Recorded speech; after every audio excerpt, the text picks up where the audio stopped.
many lies. Vine guest blasts Sussexes on air as the couple's credibility being called into question. Meghan Markle and Prince Harry's credibility is suffering day after the Duchess was forced to apologize for misleading the court, a commentator has claimed. Meghan Markle has now apologized to the Court of Appeal for forgetting that she authorized an aide to brief the writers of a controversial biography about her and husband Prince Harry. The couple have always claimed that there was no collaboration between them and the authors, but in a witness statement, former Communications Secretary Jason Knauf claimed that he was authorized by Meghan to help them. This has brought the credibility of the Duchess to the spotlight. Jeremy Vine panelist Christopher Forfers discusses how Meghan Markle and Prince Harry are allegedly losing their credibility day after day. He claimed, "Now we're thinking, hang on, the story of the racist royal. Was that not true either? But this is what happens, everything gets called into question. Their credibility goes day after day, and I'm sorry, it is actually reasonable to call into question." He asked, who was behind the move to the States?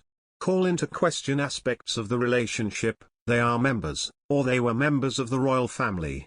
They still want to use their royal titles.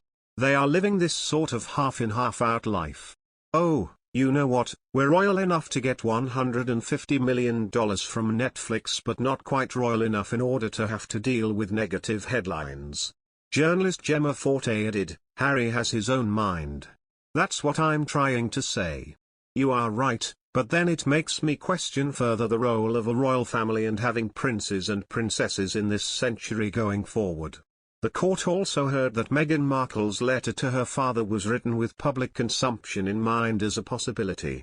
The Duchess of Sussex speculated that referring to her estranged father as Daddy in a letter to him would pull at the heartstrings in the unfortunate event that it was leaked, the court heard. Meghan Markle's representative Justin Rushbrook QC described the case as very straightforward and said her human rights were triply engaged by the publication of part of the letter. Mr. Rushbrook said, "This was a letter of which extensive contents, about half of it, were first published by the defendant without the consent of the complainant, or even notification."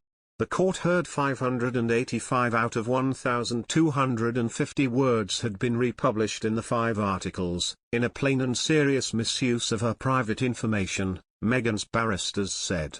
In her written evidence to the Court of Appeals, Meghan denied she thought it likely that her father would leak the letter, but merely recognized that this was a possibility. Meghan Markle recently got called out by experts for her apology in the Court of Appeal following the Finding Freedom backlash. Jeremy Vine caller Michael made this claim during a candid call-out against the Duchess where he admitted she's betrayed the public's trust. "It's consistent. She's always been full of sound bites, and the classic was when she first became involved with the royal family."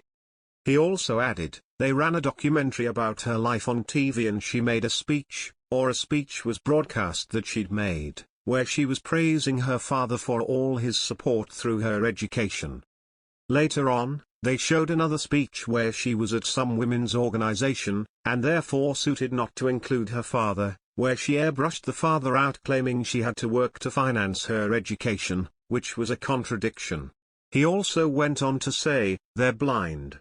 Christo was saying, by and large, the media initially were favorable and supportive of her. That was basically true, and that was true of the public. And she betrayed the public's trust in her.